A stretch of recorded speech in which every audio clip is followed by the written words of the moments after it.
Salut, bine v-am regăsit! În acest video vorbim despre două criptomonede. Una a prins bull marketul destul de masiv din 2017, s-a dus destul de sus la cer Moon Baby, apoi în 2018-2019 a prins și bear marketul și s-a dus în jos de tot, minus 99,2%. A doua criptomonedă, destul de similar, a prins și un bull market, cel din 2021, la început când s-a lansat, s-a dus destul de sus, a fost pompată peste tot pe internet. Toți influencerii vorbeau de ea când era destul de sus, acum nimeni nu mai vorbește de ea deoarece este în picaj peste minus 90% în momentul de față. O să analizăm cele două criptomonede, o să vedem dacă există asemănări sau nu între cele două și cum ne putem poziționa în piață. Dacă vă place acest tip de content, puteți face un singur lucru, să apăsați cu putere butonul de like, numai așa puteți ajuta acest canal de YouTube să crească în algoritm. Pe voi nu vă costă nimic, dar ajută foarte mult, și comentariile de după să-mi spuneți dacă există o asemănare, dacă vă plac proiectele, dacă ați auzit de ele sau dacă ați auzit despre proiectele din trecut sau nu. Cam asta o să vorbim în acest video, dar din nou la început lăsați un like. Despre ce este vorba? Prima criptomonedă ICX Icon, așa se numește, poate mulți dintre voi ați auzit sau nu. Cum ziceam, a prins un bull market destul de masiv în 2017, s-a dus la cer și apoi a luat o cădere masivă. A doua criptomonedă, ICP, pe asta sigur o cunoașteți, deoarece a fost pompată destul de mult de toți youtuberii care au prins această monedă, toți vorbeau de ea că este viitorul acestui spațiu de cripto. Ce să vezi în momentul de față? Minus 96%. O să facem o asemănare să vedem dacă există o asemănare între cele două sau nu, dacă graficele sunt identice și dacă ne putem poziționa într-un fel să profităm de toată treaba asta, deoarece cam asta facem aici, încercăm să vedem tipare de piață și cum putem profita de ele și dacă istoria asta se repetă sau nu. Așa că hai să-i dăm drumul, să nu mai stăm prea mult la vorbărie și să vedem dacă există sau nu există o asemănare între cele două, și v-am pregătit ceva superb aici. În partea de sus vedem aici destul de clar cu un grafic liniar avem ICP, Internet Computer, da? Deci ăsta de aici este Internet Computer. În partea de jos un grafic cu candele este ICX Icon. Deci aici ne orientăm momentan. La fel ca la comparația trecută în care am vorbit de ETH și Solana, va fi similar, așa că nu vă speriați. În momentul când o să apăs pe acest buton și o să facem ceva magie vrăjitorie, o să merg cu voi pas cu pas și o să vă explic ce înseamnă toată chestia asta pe care o vedeți aici și dacă are o relevanță, cum ne putem poziționa în piață în ceea ce privește ICP, Internet Computer, care ar putea fi subsolul pentru ICP, Internet Computer în acest bear market și cât de sus ar putea să meargă privind istoria, da? Și comparația asta cu ICX și ICP, da? Această comparație pe care o facem acum. Făceam și o glumă că s-a schimbat doar o literă, nu ICX, ICP, da? S-a schimbat o singură litere, în graficul arată cam similar. Bun, hai să începem să vedem ce se întâmplă aici. Da? Deci ICX 2018-2019, asta a fost bear marketul nostru, bine, l-a ținut până în 2020, dar 2019 totuși a fost cât de cât bully spre deosebire de 2018 pentru piețe. Am avut din nou capitularea în 2020 și tot așa cred că știți foarte bine, deoarece am vorbit foarte mult de istoria piețelor pe acest canal de YouTube. În ICP-ul aici vedem 2022-2023. Cam asta este probabilitatea ca ICP-ul să meargă spre o capitulare în 2023 și nu anul acesta, și o să vorbim imediat și despre targeturi și ce am mai făcut eu aici și ce am mai desenat pe acest grafic, da? Deci cam asta comparăm momentan. Vedem aici 1, 2, 3, 4, 5, 6, 7, 8, 9. Așa e numerotarea în momentul de față, doar ca să vedem asemănarea. Nu are nicio legătură cu Elliott Waves. Din nou. 1, 2, 3, 4, 5, 6, 7, 8, 9 aici, da? Același tipar pentru a vedea asemănările dintre cele două. Așa că hai să începem să nu mai pierdem vremea aici, da? Bun, deci ăsta, ICX-ul, undeva din 15 ianuarie 2018, când a pus un top aici, undeva spre 13-14 dolari, a avut o mega cădere de minus 99,2. La fel și ICP-ul, în momentul de față are un minus 96%, a fost mai sus de 200, acesta fiind un grafic liniar, se pupă mai bine cu ce vrem să facem noi aici, deoarece ăsta a avut un Wix de la grotesc, undeva spre $2000 pe multe exchange-uri și nu-l putem lua în calcul. Da, dar la fel și ăsta minus 96% în momentul de față și vedem dacă poate să repete istoria ICX și cum o va repeta. Bun, vedem aici prima mutare pentru noi a venit pentru ICX de la 13 undeva spre zona de 1.92. Da? Asta e prima mutare și o vedem aici și pentru ICP undeva de la 243 până la 34 de dolari, o cădere destul de masivă. Știm foarte bine că aici era destul de pompat, aici nimeni nu mai vrea să audă de ICP după așa cădere, deja au uitat toți ce înseamnă ICP, dar noi nu uităm deoarece oportunitățile sunt aproape aici, o să vă explic imediat. A? Bun, deci asta e prima mutare. A doua mutare am avut un bounce tehnic care a mers undeva spre $5, da, bounce tehnic din zona asta de aici, încă nu eram într-un trend descendent creat, deoarece acesta s-a înfăptuit în momentul când am spart un 86 aici, da? Deci, la fel și aici, am avut un bounce tehnic care a mers undeva spre $80, 77-80 dolari pentru ICP. Apoi am avut zona 3, care din nou a venit spre zona asta de suport aici, a și spart-o, și apoi a avut rezistență. La fel și aici a venit spre zona asta, a retestat-o, da, vedem aici destul de clar, ICP-ul la 36, ICX undeva la 1.95, a avut rezistență și apoi am intrat spre zona 4, pe care o vedem reliefată aici și aici, da, destul de similar până acum, cele două grafice cel puțin așa văd eu. Apoi am avut din nou un bounce tehnic pe care îl vedem și aici, da, zona 4 spre zona 5, zona 4 spre zona 5, la fel similar, și apoi avem zona 6 pentru ICX care vine în zona asta de 18 cenți, iar pentru noi în momentul de față suntem, cel puțin așa consider eu, în zona 6, între zona 6 și zona 7 de fapt, aici ne aflăm în momentul de față dacă e să facem o comparație între cele două.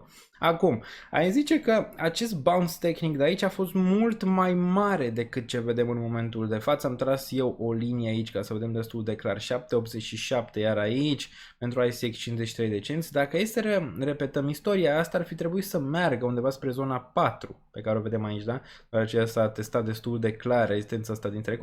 Aici n-am văzut-o. Zona 4 ar fi $15. E exclus ca înainte să vedem această capitulare și mai vă explic când mă aștept la ea, acest ICP Internet Computer să testeze 15 încă nu este exclus, dar pare că momentan este un pic diferit deoarece ne aflăm într-un ad mediu, da? Avem recesiune, avem multe alte chestii pe care poate nu le aveam aici în această zonă din 2018, da? De aceea posibil și asta cred, spre asta înclin, că această mutare între 6 și 7 să fi fost deja aici undeva spre 7,72 și să urmeze de fapt capitularea noastră.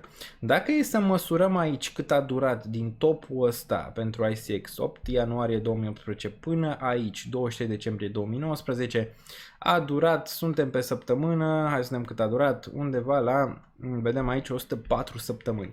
Dacă am face același lucru de aici din topul ăsta din mai 2021 până aici, ar fi undeva în aprilie-mai. Deci în aprilie-mai am putea vedea capitularea pentru ICP la ce valoare. Am măsurat eu de aici care a fost distanța, undeva la încă minus 40-50%. Asta ne-ar putea duce undeva spre $1,80, undeva între 1,8 și 2,2, cam aici în zona asta am putea vedea capitularea pentru ICP, dacă e să comparăm la fel cu ICX din 2011, momentan cel puțin din perspectiva mea arată destul de similar. Deci este important deoarece dacă ăsta ajunge aici, hai să vedem mutarea pe care poate să o facă de la 8 la 9, da? Că asta ne interesează în momentul de față. De la 8 la 9, mutarea ar putea fi de 300%, adică ar putea să facă un 3x destul de lejer de aici spre zona asta, deoarece ăsta e greu să treacă de zona asta de aici, da? mergând înainte, dacă cumva 7-le să termine aici, nu testăm 15, da? Odată ce avem capitularea asta de aici, ăsta va încerca să retesteze zona asta 7, cam asta se întâmplă, da? Vedem aici clar, bam, retestează zona asta, cam asta vrea să facă, cam asta face de obicei, o retestează aici, o retestează aici, o retestează aici, deci 3 retestări aici, putem să vedem ceva similar și aici, da? Să vină să o retesteze, să facă ceva de genul ăsta, încă un pullback, cum am văzut aici, da? În zona asta și apoi încă o dată o retestare, până când să facă ceva de genul ăsta, da? Să meargă undeva cum a mers și ICX. Ok, deci cam asta, undeva în 2023 putem vedea o capitulare, cel puțin spre asta înclin eu, nu este sfat financiar, dar dacă va ajunge spre zona asta de aici, la fel ca Solana cu ETH, da? Spre zona aia între 5 și 15 dolari, m-ar interesa ICP-ul aici pentru un buy tehnic, da? Cât de mult ar putea să meargă în următorul bull market? Păi, ICX-ul nu prea a performat și aici depinde foarte mult ce va face ICP-ul și echipa și dacă lucrează mai bine decât a făcut-o ICX în ultima perioadă, da?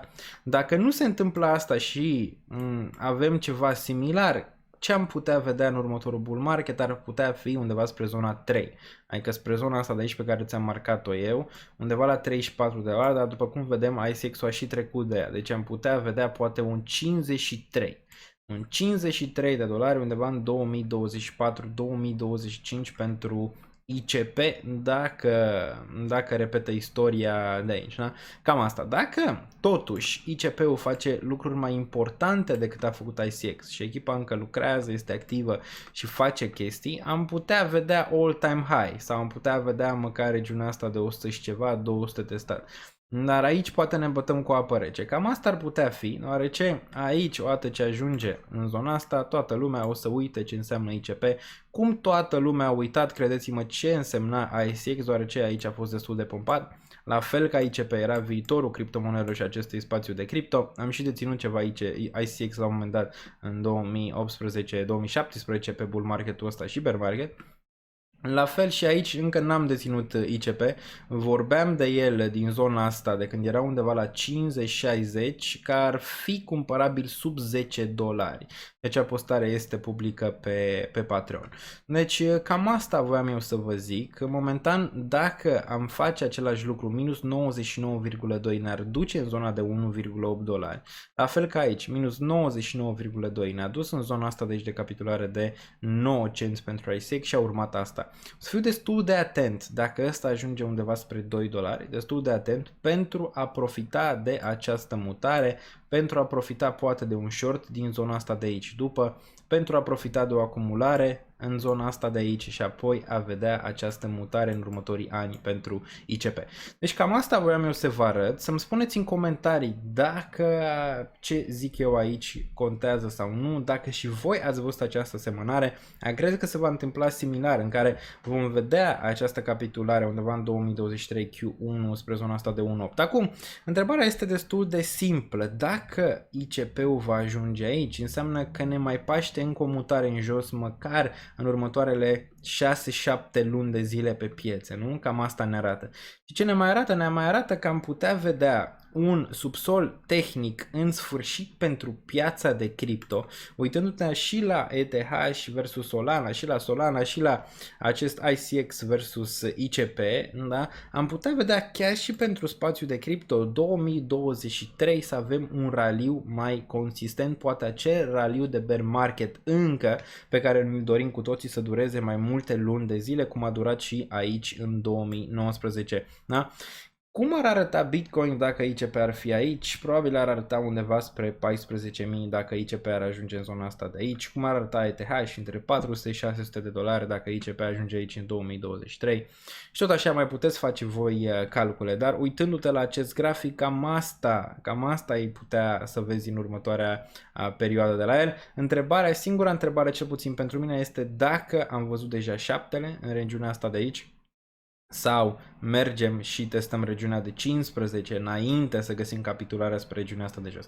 Cam asta e singura întrebare pe care o am eu pentru ICP în momentul de față. Cred că va ajunge spre zonele astea de aici și va performa similar cu ICX, dar doar chestiune de timp, doar ce v-am mai explicat cum merge cu supply-ul. Nu? E foarte greu să cumperi ICP și să pui supply-ul sub control în regiunile astea de sus. De aici, da? E foarte complicat, deoarece prețul este destul de mare. Dar aici, balenele sunt interesate deoarece cu o sumă mai modică chiar poți să-ți acumuleze mai multe monede și apoi, din nou când se termină bear market-ul, să poată să ți le vândă pe aceste urcări destul de agresive, da? De piață. Cam asta se întâmplă, asta s-a întâmplat și aici, da? Destul de scump la 11 dolari, aici la 11 cenți puteai să cumperi enorm de multe monede față de zona asta de aici. Din nou s-a pus stăpânire pe supply, bam, se vede destul de clar prin acest pump pe care l-am văzut aici. a doua încercare de apărare a acestei zone care ți-a confirmat acest minim și apoi ai văzut asta, încă un minim în urcare și apoi ai văzut chestia asta de aici unde din nou cei care au acumulat aici au încercat să vândă cât mai sus. Ăsta aveam un target pe el undeva la 4, nu l-a atins, dar am vândut ceva. Similar cu aici, am cumpărat în range-ul ăsta, puteți să vă uitați la videourile din trecut. Am cumpărat în range-ul ăsta de aici, am vândut pe toată durata acestui bull market, la fel o să fac și aici cu ICP sau o să încerc. Nu este să fac financiar doar ce fac eu. Dacă ăsta mi-arată ceva similar cu aici, eu o să fiu cumpărător în regiunea asta de aici, când toată lumea o să fie panicată, când toată lumea o să uite ce înseamnă ICP, o să încerc să fac ceva profit cu el în următorii ani. Cam asta, dacă vă place din nou, știți ce aveți de făcut? Apăsați butonul de like, nu vă costă nimic și ajută acest canal de YouTube, așa cum este el în momentul de față, să crească. Dar știți foarte bine că pe acest canal de YouTube facem live-uri destul de lungi, vă aștept miercuri, da? Cred că undeva începând cu ora 18:30, poate 19 ora României, să vedem ce zice Jerome Powell. Ce zice? 1%, 0,75%, cum va impacta asta piețele? Ne auzim miercuri. Lăsați-mi un comentariu să-mi spuneți ce părere aveți. ICP, ICX, ați auzit de ICX și ce este ICX sau nu? Ați uitat de el complet, mai ales cei care sunteți vechi aici ar trebui să știți. Dacă istoria crede că se va repeta similar între aceste două altcoin-uri, shitcoin-uri, cum vreți voi să le ziceți, și dacă putem profita sau nu putem profita de pe urma acestei piețe sau a acestor două criptomonede. Numele meu Daniel, ne auzim, stay safe, vă aștept în comentarii.